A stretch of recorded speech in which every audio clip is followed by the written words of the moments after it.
Hello friends, welcome back to this video. In this video, we'll be talking about the conclusion on the pulse code modulation. In my previous video, I have already talked about the pulse code modulation in detail. So here we'll be concluding it. So here we'll be talking about the advantages, drawbacks and the applications of the pulse code modulation. So let's begin with the advantages first. So now the first advantage is the noise immunity. I already told you the pulse code modulated signal is digital in nature when it is sent to the channel. So now the digital signal is less affected by the analog noise. So it has high noise immunity.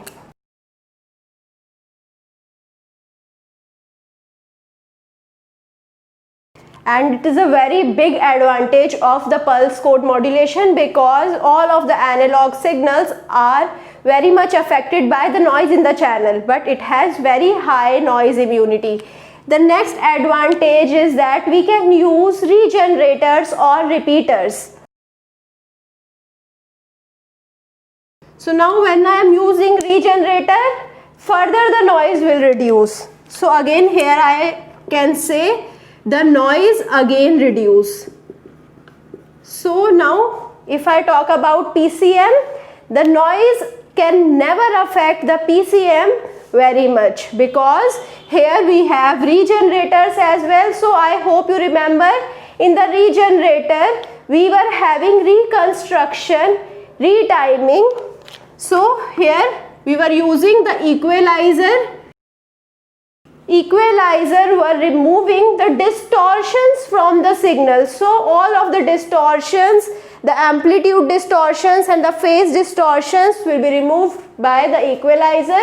After that we have the timing circuit, so which will again retime the signal.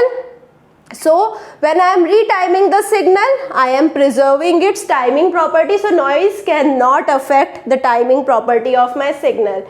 So the third property is that it will regenerate also.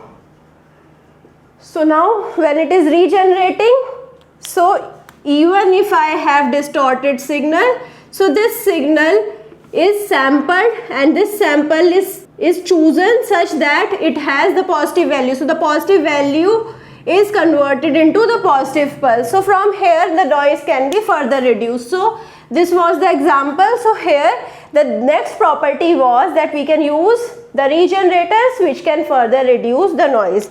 So now if I talk about the third advantage, because I am sending a digital signal, so digital signal can easily be saved in the memory. So I can save the digital signal in memory.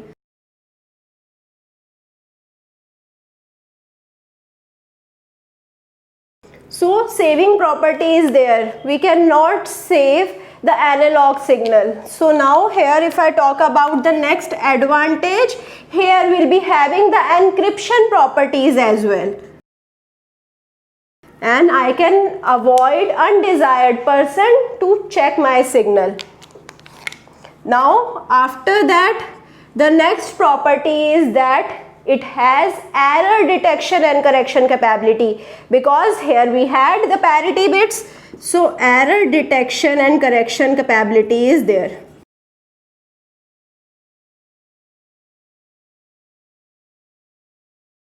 Now the next advantage, the time division multiplexing is possible and we can do it very easily.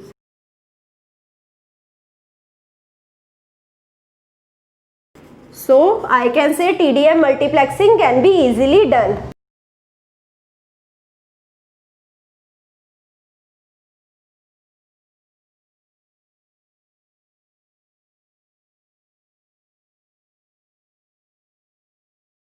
So the next advantage is that the data, video, audio, all of these things can be sent using the same channel. So these are various advantages of pulse code modulation. So now I hope you can see it has various advantages. So now if I talk about the disadvantages or the drawbacks. So the first drawback is that it is complex because it is using the sampler, the quantizer, the encoder, so which all blocks are increasing its complexity. So complexity is high.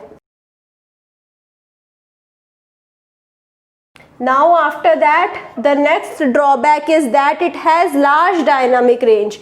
So if it has large dynamic range, the number of levels which can use to quantize this signal would be large, which means the number of bits used to encode it would be large, which means the bandwidth requirement would be large. So dynamic range is large. So it means two things: either quantization error is large,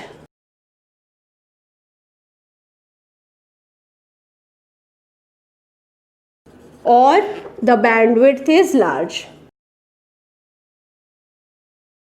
So now these are two drawbacks.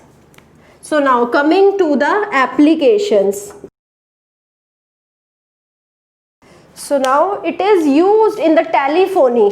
So the first application would be telephony.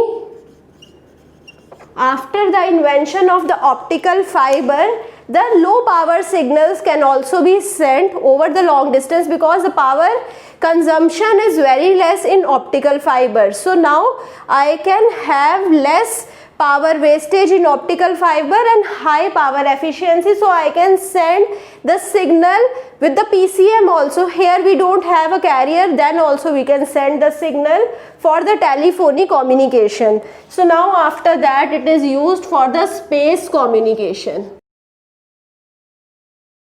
Now why it is used for the space communication? Because in space communication I am using the digital signal. As I said, it has very high noise immunity, so noise cannot affect it, and we can use even repeaters, so we can further reduce the noise, and the power consumption is very less, power requirement is very less, so it can be effectively used for space communication because the satellites are working at a very less power. So now here I'll be winding up my session. I hope you understood each and everything. So still, if you have any doubt about PCM, you can put the doubt in the comment and I'll try to resolve it as soon as possible. I hope you like this video. If you like it, share it with your friends, subscribe the channel and push the like button. Thank you.